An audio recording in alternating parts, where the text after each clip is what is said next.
What are we doing? I can do a quick scratch. Okay. Excellent. Looks like Okay. I'm about to get punched with a brush. What I'm going to use for this one, I'm going to use the scar wax Okay. that we were talking about earlier, because I think that we can get a lot more detail out of this, and it's just quicker to use. All right.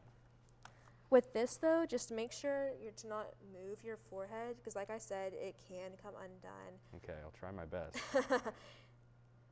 So I'm going to get a little bit of it, like this much, and then I'm going to plop it down right here. Okay.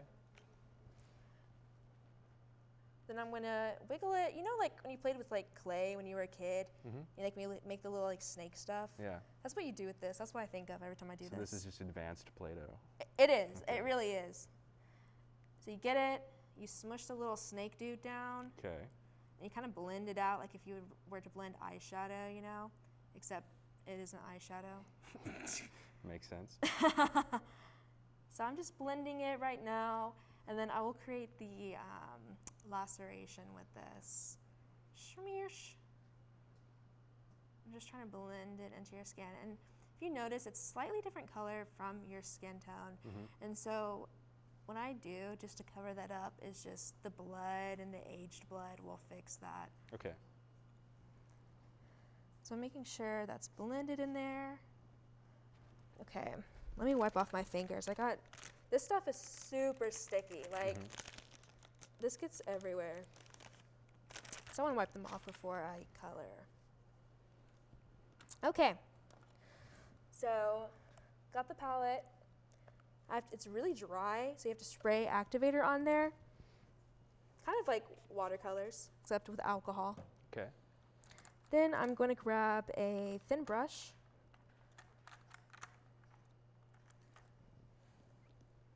I'm also going to grab my spatula and just scoop some of the skin out to make the Okay. laceration. It kind of feels nice. Really? Sometimes I dig a little too hard in there and they're like, ow.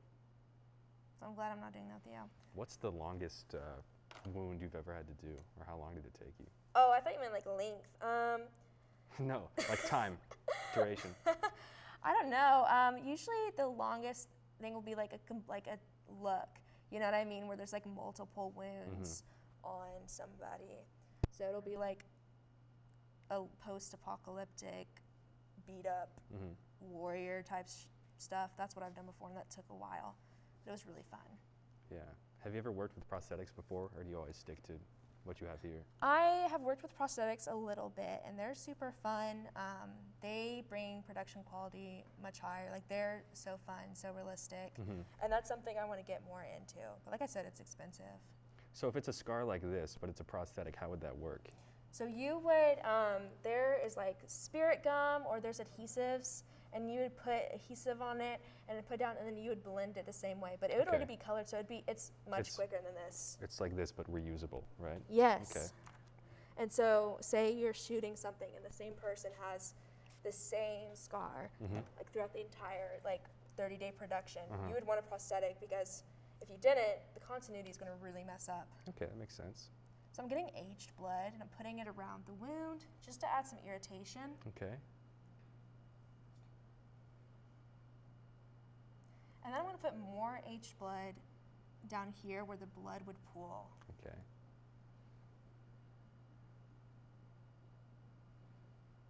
It's already looking so real.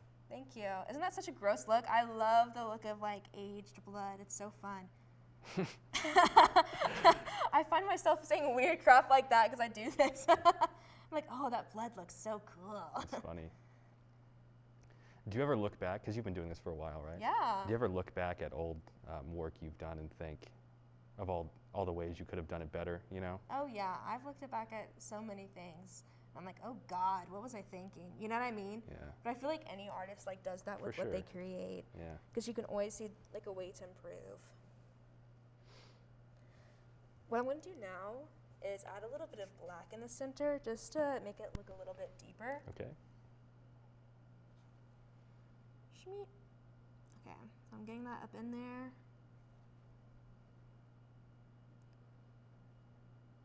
And just kind of add some depth and grossness to the wound, I think, which is fun.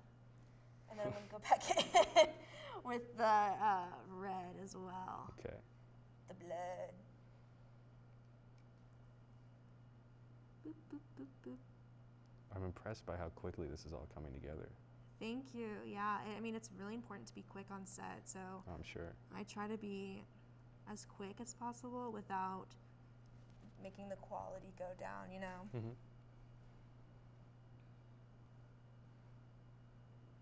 Now what I'm going to do is I'm going to add, well, hold up, I'm going to add some more H blood. But after this, I'm going to add some scat blood. I'm going to put it in the center of the wound and just where the blood would pool or congeal, whatever that word is. Okay.